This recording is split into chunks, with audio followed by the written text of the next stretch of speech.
Karena Amerika jauh-jauh hari, beberapa ahli sudah mengatakan, barang siapa kemudian yang menguasai Indonesia, dia akan bisa menguasai dunia. Dan Amerika begitu yakin sekali. Pasca kemerdekaan Indonesia tahun 45, 46 perjanjian Linggarjati. Siapa yang bermain di belakang itu? Inggris. Perjanjian Renville di Tanjung Priok, kapal Amerika. Perjanjian Romeroyen, Amerika yang menginisiasi. KMB, Amerika. Bahkan kemudian kembalinya Irian Barat, ya, lewat yang namanya UNTIA, yang akhirnya kemudian berujung kemudian keluarlah yang disebut dengan New York Agreement.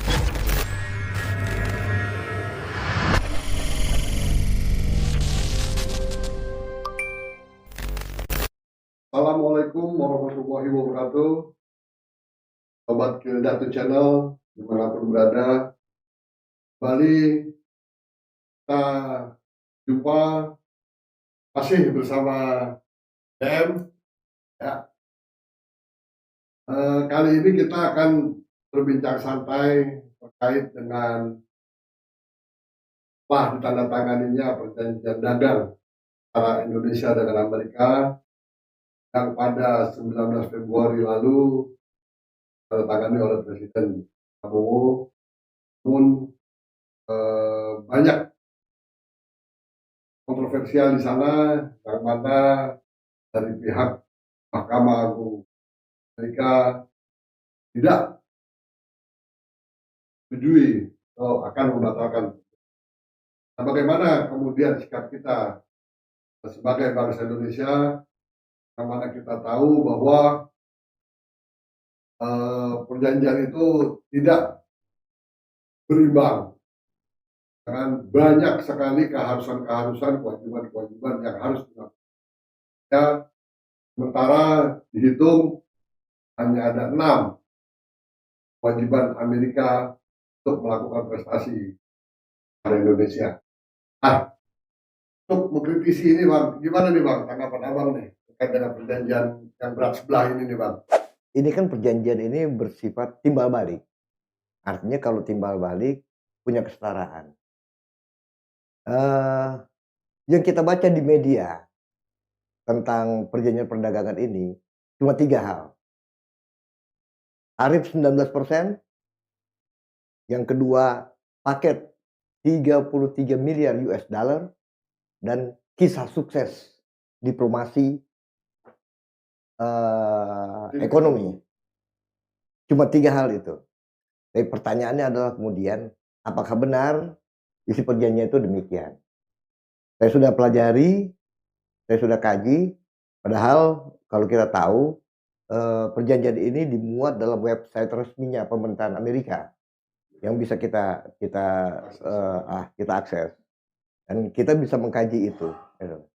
Nah, di dalam perjanjian-perjanjian itu, gitu kan, saya menilai secara umum, gitu kan, jauh dari kata timbal balik, jauh dari kata kesetaraan. Ada yang lebih mengerikan. Jika perjanjian ini kemudian mulus berjalan, saya takut kita kembali setback, bahkan kita bisa menggugurkan proklamasi kemerdekaan Indonesia. Itu yang saya bisa sampaikan. Itu dulu. Gitu. Semangat proklamasi yang seperti apa Bang yang berpotensi kemudian menjadi gugur pas selama ini kita perjuangkan berdarah-darah ini? Yang paling nomor satu adalah kedaulatan ekonomi. Yang kedua adalah kedaulatan politik. Ya, gitu kan. Saya menyoroti yang paling dari sekian banyak klausul kemudian yang dimuat di sana. Ada satu klausul yang paling prioritas yang harus saya sampaikan, gitu kan. Yaitu klausul bahwa Indonesia kita wajib mengikuti sanksi negara lain. Maksudnya sanksi kemudian terhadap negara lain itu begini. Kita mau tidak mau harus mengikuti sanksi-sanksi Amerika terhadap negara lain. Jadi kalau Amerika kemudian memberikan sanksi ekonomi kepada negara A, maka kita wajib mengikuti. Kalau Amerika melakukan isolasi ekonomi terhadap negara lain, negara A misalnya, maka kita wajib juga mengisolasi negara tersebut. Itu artinya kita dipaksa untuk memusuhi negara lain, ya, ketika Amerika memusuhi negara itu. Oke. Iya. Padahal kan di dalam pembukaan undang-undang dasar kan, ya kan, bahwa kita ini menganut politik bebas aktif. Iya. Ya kan? Nah itu gimana itu kalau sampai itu udah ditandatangani loh Bang? Iya. Itu. Iya. Nah ini bagaimana ini Pak Prabowo, apakah dia tidak membaca perjanjian itu atau bagaimana nih? Saya nggak ngerti ya. Saya kira kemudian Pak Prabowo menandatangani itu dalam keadaan yang sehat ya, gitu kan. Dalam keadaan sadar ya, gitu, melakukan itu. Dan apalagi saya tahu persis Pak Prabowo itu tidak punya hambatan untuk urusan bahasa Inggris. Oh ya, gitu kan. Beliau sangat fasih lah ya, gitu kan. Bahkan kemampuannya melampaui presiden yang sebelumnya. Hanya saja yang saya melihat bahwa itu tadi dikatakan Dodi bahwa bagaimana kemudian kita dalam posisi sebagai sebuah negara yang selama ini berpegang pada posisi politik luar negeri yang bebas aktif.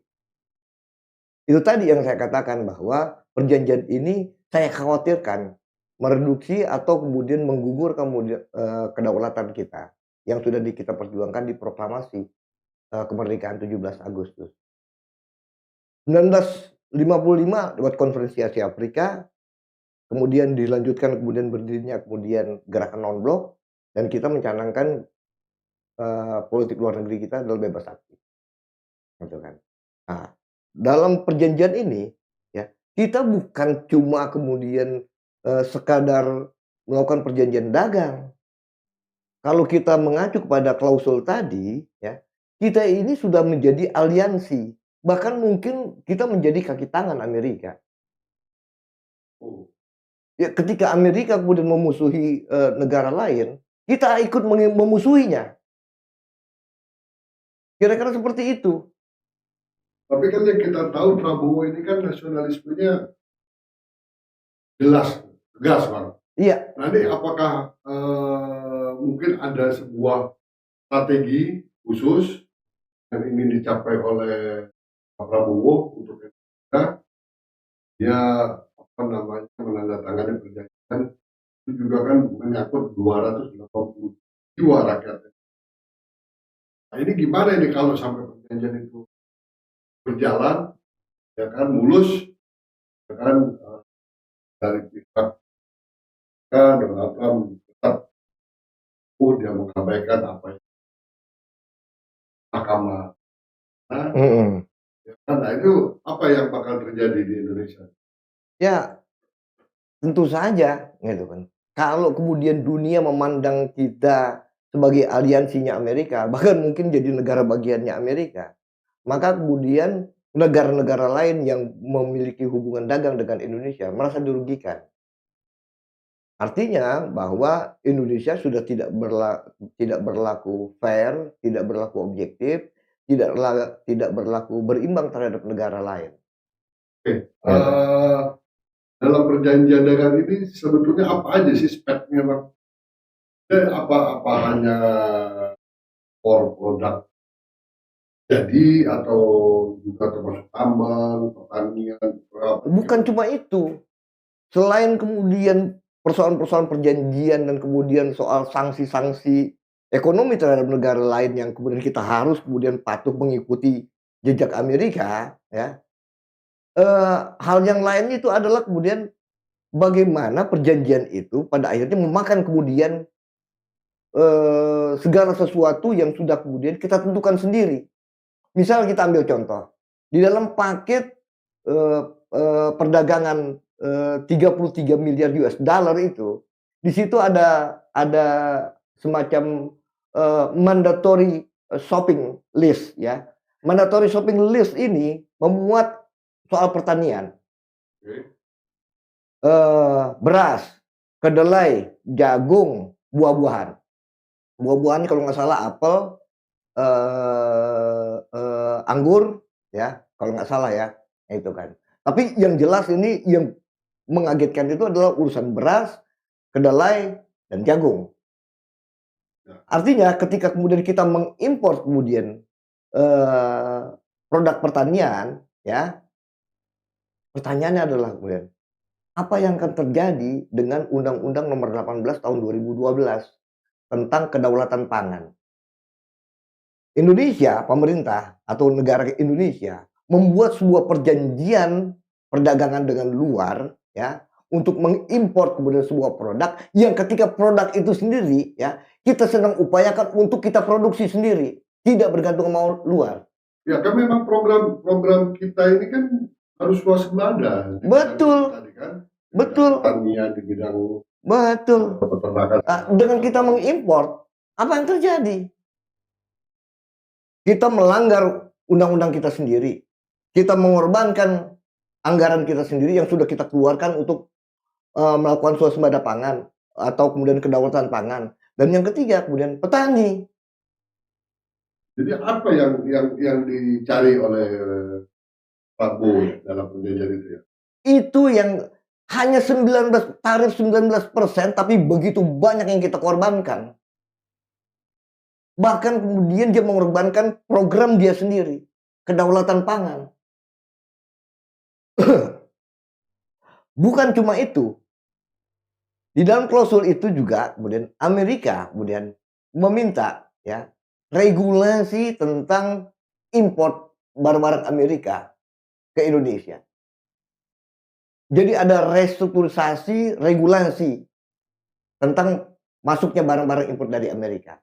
Yang paling pertama adalah eh, kita dilarang kemudian untuk melakukan karantina, ya, atau kemudian uji apa namanya kelayakan, ya, misalnya untuk daging saja. Gitu. Kemudian BPOM tidak boleh lagi kemudian memeriksa atau kemudian menilai produk-produk farmasi atau obat-obatan dari Amerika. Jadi BPOM itu nanti akan bergeser, bukan menjadi lembaga penilai, tapi jadi lembaga tukang stempel aja. Atas produk Amerika yang masuk ke Iya, Indonesia. betul. Betul sekali. Ada klausula itu di Ada. Dan yang ketiga, kemudian juga ketentuan. Misalnya contoh, untuk daging, bagaimana kemudian sapi itu dipotong.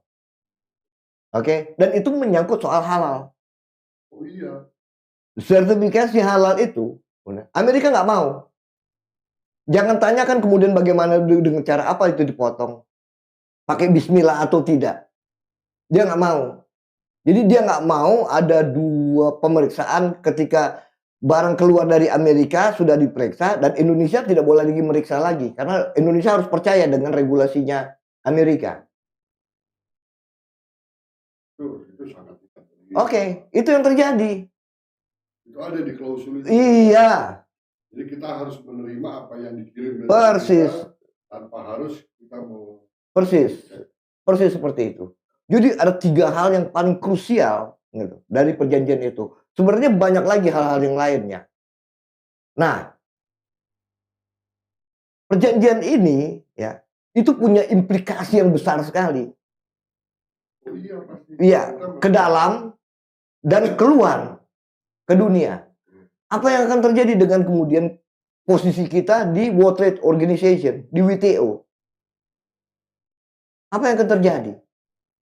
Artinya kita sudah tidak lagi melakukan perjanjian dagang atau kemudian melakukan interaksi dagang dengan negara-negara di dunia sesuai dengan ketentuan WTO. Karena kita sudah subjektif, sudah menjadi aliansinya Amerika dan kita ngikutin Amerika dan itu merugikan negara yang lainnya. Misalnya kita ambil contoh lah ya. Untuk produk-produk tertentu misalnya kita membeli barang dari satu negara. Kalau kemudian Amerika tidak berkenan, kita dilarang membelinya. Atau kita menjual barang kita keluar, kalau Amerika tidak berkenan, oke, maka itu dibatalkan. Ya saya sih masih meragukan lah ya sampai hal itu terjadi kemudian Prabowo menyetujui. Nah ini persoalan ini ada di mana nih? Apakah ada Pak Prabowo-nya atau ada di tim ekonominya nih? Karena memang kita kan selama ini kan sudah banyak juga bekerja sama dengan China. Ya. Mhm. Saya melihat ada pergeseran ini. Ini jadi banyak bekerja sama dengan apalagi sampai jadi itu ditangani dengan sebuah ini ada apa sebetulnya? Kan gini, Secara global ya. ya. Pertanyaan Dodi itu mengandung 2 pertanyaan. Pertanyaan pertama dulu saya jawab ya. Kalau memang seperti itu, maka ya, perjanjian atau kemudian perdagangan, negara-negara lain ya, seperti, dengan Cina dan segala macamnya. Kita selama ini punya hubungan ekonomi dengan China, tapi tidak melanggar kemudian ketentuan WTO. Karena kita masih kemudian, dibebaskan untuk kemudian dagang dengan yang lainnya. Kita bisa melakukan, apa namanya, bargaining ya, misalnya kemudian dari negara ini sekian, dengan negara ini sekian. Nah, kita kemudian bisa kemudian melakukan, negosiasi ya, perdagangan yang menguntungkan buat Indonesia.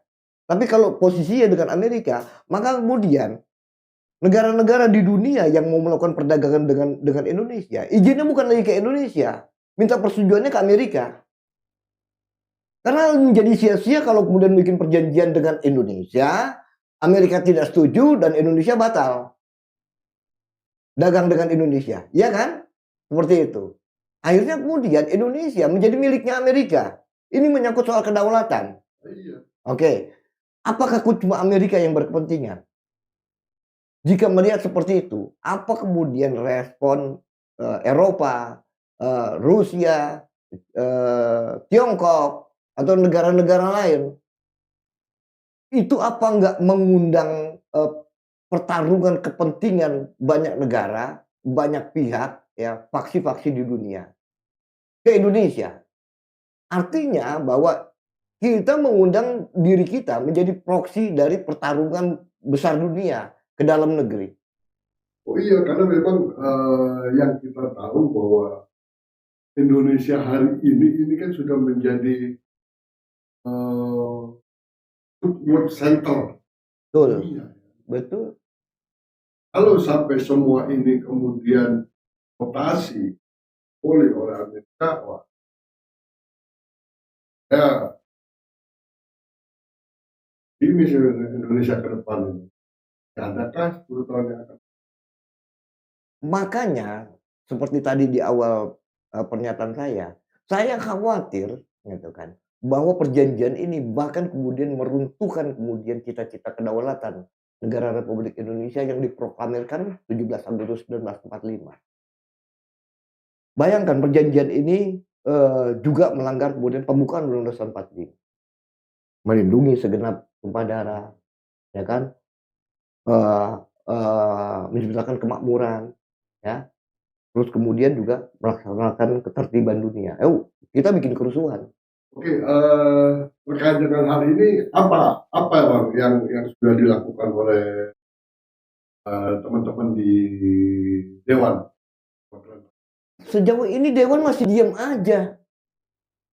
Padahal ketika ini sudah menyangkut persoalan kedaulatan, ini persoalan kemudian juga menyangkut keselamatan, masyarakat atau rakyat Indonesia, terutama buruh, tani, ya, terus kemudian juga, apa namanya, kaum industri. Nah, seharusnya dewan sudah bicara. Kalau perlu dewan memanggil eksekutif. Iya dong, kan dalam menjalankan traktat, yang dilakukan negara, ini kan DPR yang harus mengetahui, Iya, betul sekali. harus mengetahui. Nah ini apa yang terjadi ini ada apa dan apa? Ya, sejauh ini, ya, Kalaupun memang ini ada strategi yang seperti jangan-jangan kita semuanya habis dijual ke Amerika, terus ya itu tadi, gitu kan. Bayangkan, gitu kan, Amerika memaksa kita untuk membeli batu bara, membeli minyak, kita banyak batu bara. itu yang terjadi. Apa nggak makan ke dalam? Sementara kita sendiri sedang berupaya untuk mengurangi mengkonsumsi bahan bakar fosil. Iya, kita kan udah Itu kan kita menjilat ludah sendiri. listrik. Itu dia.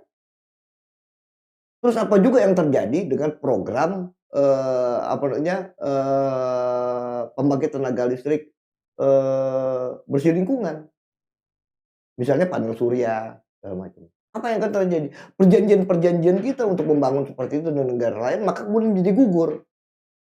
Kalau ini berjalan. Kalau ini berjalan, Ini udah efektif berjalan belum perjanjian? sudah ditandatangani. Tanda tangannya sudah. Oke. Belum efektif berjalan. Sudah. Ada waktu 90 hari ya untuk menilai itu.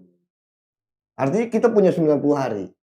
Nah, apakah 90 hari ini akan dimanfaatkan kemudian oleh pihak-pihak yang punya concern, punya daya kritis terhadap perjanjian ini?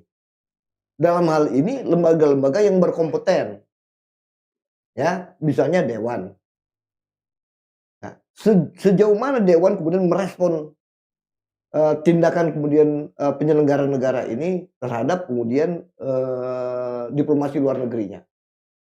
Yang kedua kemudian juga lembaga-lembaga seperti serikat buruh, serikat tani, atau lembaga-lembaga apa namanya yang peduli terhadap nasib rakyat, aktivis.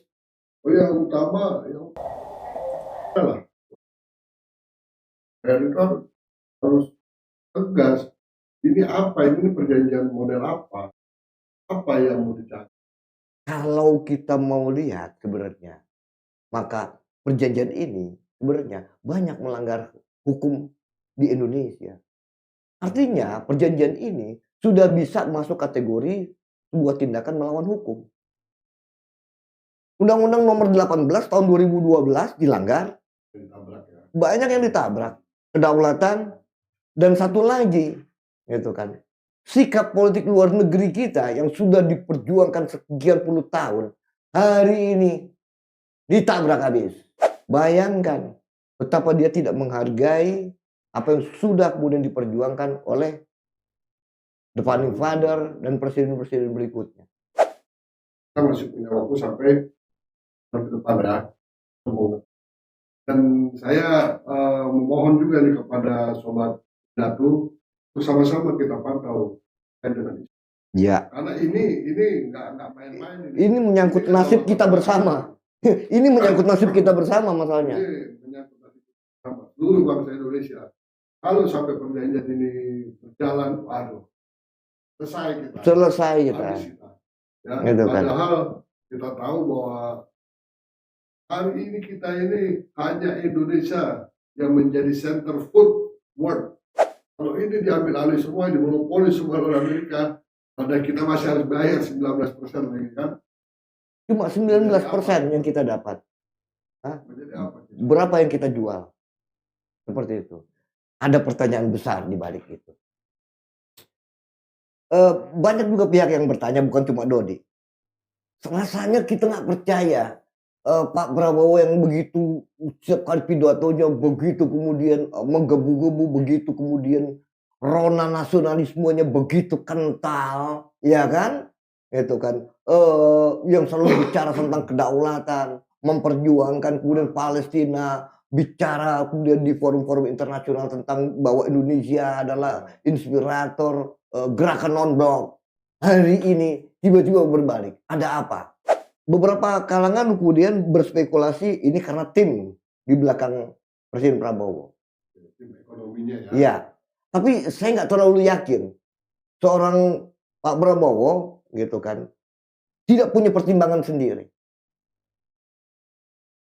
Karena ini bukan hal kecil, ini hal besar dan ini hal prinsip yang punya implikasi besar.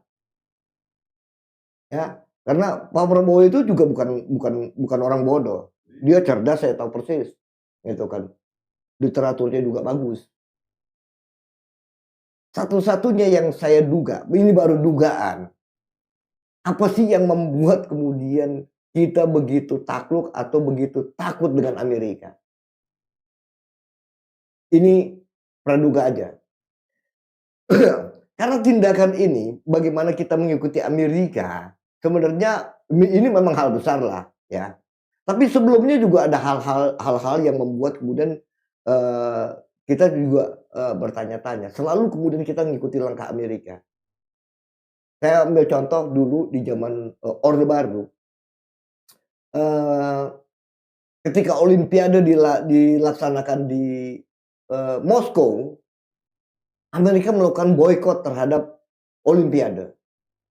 Dan apa yang kemudian yang terjadi dengan Indonesia, Indonesia juga melakukan boikot terhadap olimpiade.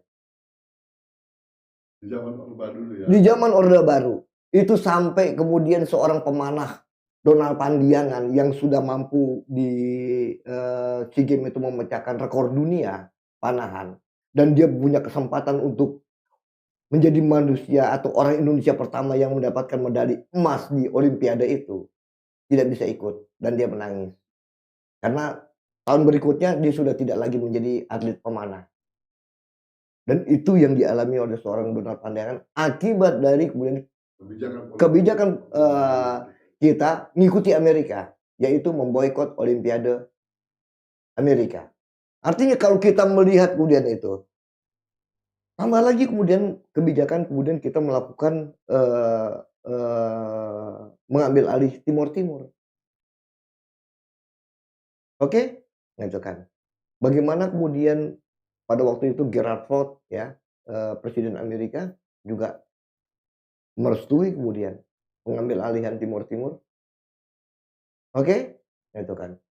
Artinya bahwa, kecenderungan kita untuk kemudian lebih pada American minded ya, itu sebenarnya juga sudah terjadi. Tapi memang ini yang lebih parah karena ini jujur saja ini kita menjual kedaulatan negara kita.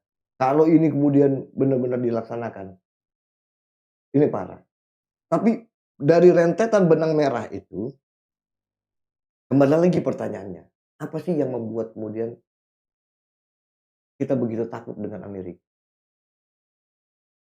Tadinya kan kita pikir kemudian, Prabowo ikut, BRICS ya, gitu kan. Itu sebuah langkah yang wah luar biasa. Artinya, kita mulai mulai, keluar dari bayang-bayang, cengkraman Amerika, mulai benar-benar kemudian, apa namanya, porsi kita sebagai gerakan non bloknya mulai agak lebih besar lagi prosentasenya gitu kan. Ternyata hari ini semuanya sirna. Sirna. Pertama kemudian kita ikut yang namanya ikut di dalam Board of Peace ya, BOP, kedua kemudian dengan perjanjian ini. Selesai sudah. Dunia menyaksikan bagaimana kemudian Indonesia adalah aliansinya Amerika, atau jangan-jangan dunia melihat bahwa Indonesia menjadi negara bagian yang kesekian dari Amerika. Nah, pertanyaannya adalah ada apa di belakang itu? Kalau cuma sekedar faksi atau kemudian kelompok pembisik, presiden, saya nggak terlalu yakin.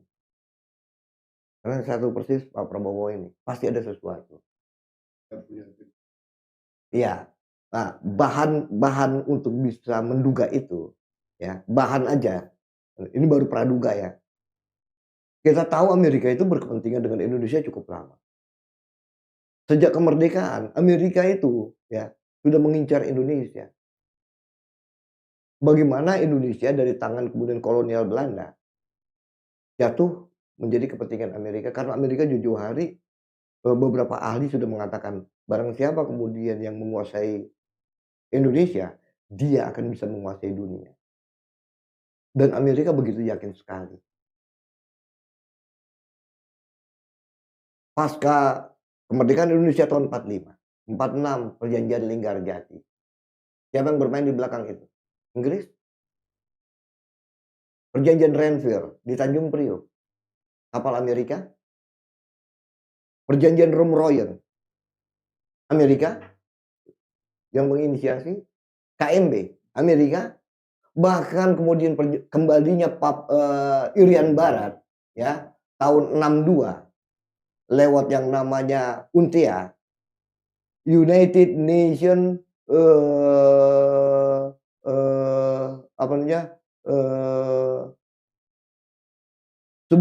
sebuah lembaga sementara yang menangani masalah pengembalian Irian Barat ke tangan Indonesia, ya, yang akhirnya kemudian berujung kemudian keluarlah yang disebut dengan New York Agreement tahun 62, kalau nggak salah itu jatuhnya 1 Mei ya, 1962, Amerika bermain.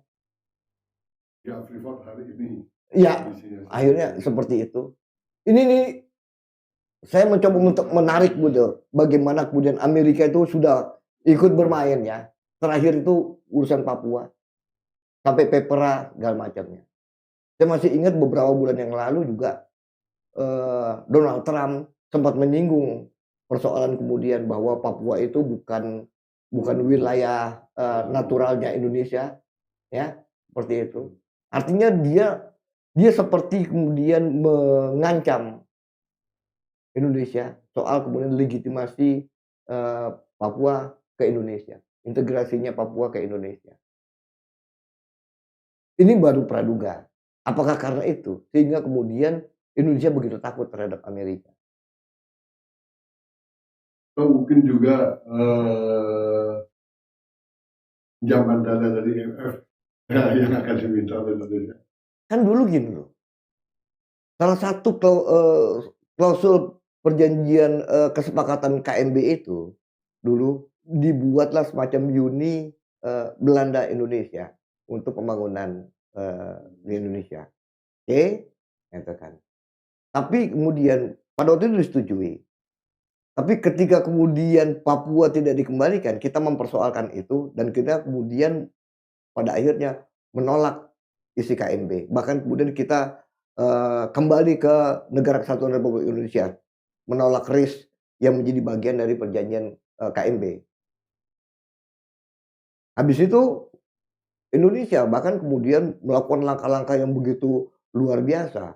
Bagaimana kita kemudian tahun 55 bikin Konferensi Asia Afrika, melakukan konsolidasi selatan-selatan Afrika, Asia, Amerika Latin, ya, terhadap kemudian negara-negara utara termasuk Amerika, Eropa dan segala macamnya, seperti itu. Sampai lahirnya kemudian gerakan non-blok.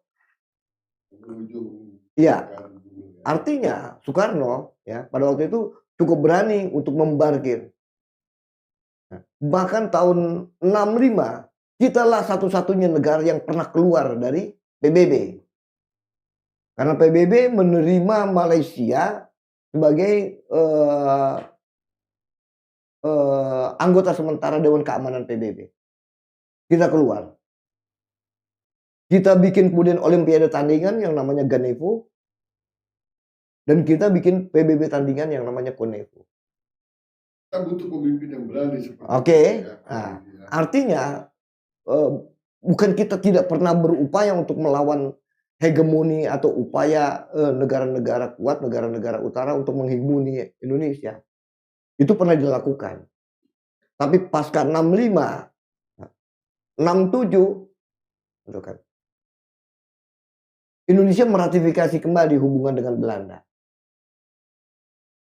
Walaupun tidak secara langsung, ya, kita meratifikasi kemudian hubungan Uni Belanda Indonesia hasil perjanjian KMB lewat yang namanya IGGI. Ya, semua hutang sampai kemudian pembangunan Indonesia, hutang-hutang Indonesia ke luar negeri itu harus lewat IGGI. Sampai kemudian Pak Harto kemudian juga pada waktu itu begitu kesal karena apa? Belanda mendikte pemerintahan Indonesia untuk urusan HAM dan segala macamnya. Akhirnya kemudian Soeharto kemudian membubarkan IGGI. Dia menolak kemudian untuk kerjasama dengan IGGI. Lahirlah CGI. Keterlibatan di IMF mulai ada. Sampai kemudian, gitu kan, kita pun kemudian keluar dari CGI. Maka kita berhubungan langsung dengan IMF. Sampai 98, Kamdesu. Oke, baru kemudian di pemerintahan SBY kita mengelola hutang kita sendiri. Tanpa lembaga internasional. Tapi hari ini kita terjebak, terjerambab jauh. Dari apa yang sudah diupayakan itu kita masuk ke dasar lagi. Iya, seperti itu. Yang paling mungkin kita lakukan apa nih Pak? Agar perjanjian ini tidak lanjut Ah, berjalan. oke, gitu kan. Pertama mungkin, gitu kan, DPR harus angkat bicara. DPR harus memberikan tekanan kepada, pemerintah untuk meninjau perjanjian itu. Jika DPR kemudian tidak juga melakukan itu, maka kemudian publik yang harus memberikan tekanan. Maybe, mungkin, gitu kan. Gitu kan. Tapi lepas dari persoalan itu, ada presiden buruk yang kemudian kita harus apa namanya, garis bawahi ya dari perjanjian ini. Lepas itu kemudian nanti kemudian jadi atau tidak ya, setelah pasca 90 hari, gitu kan. Bahwa presiden ini bisa saja terjadi akan terulang kembali di kemudian hari. Pertama, betapa lemahnya posisi Indonesia di tata pergaulan internasional. Di podcast yang lalu di Kildatu ini kita sempat bahas betapa lemahnya bargaining position kita terhadap negara-negara lain. Itu satu. Kenapa seperti itu? Karena Indonesia lemah.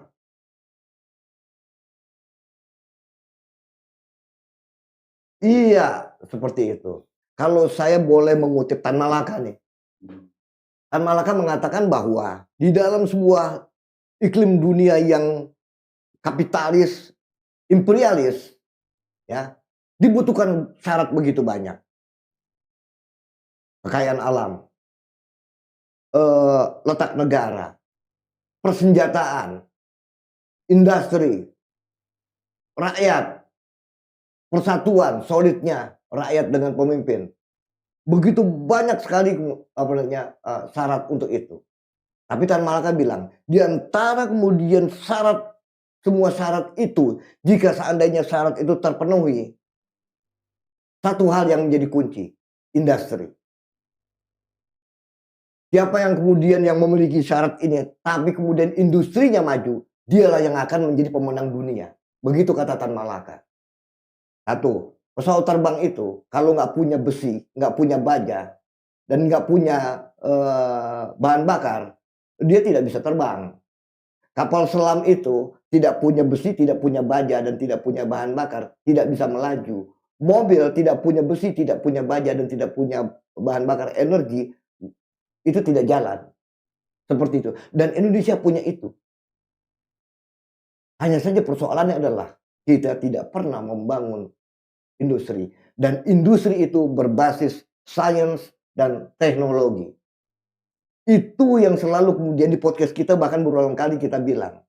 Gitu kan. Kita harus membangun budaya. Sains dan teknologi adalah budaya. Budaya modern. Baru kemudian kita mandiri berdikari secara ekonomi. Baru habis itu kemudian kita berdaulat secara politik. Sonder itu no way. No way.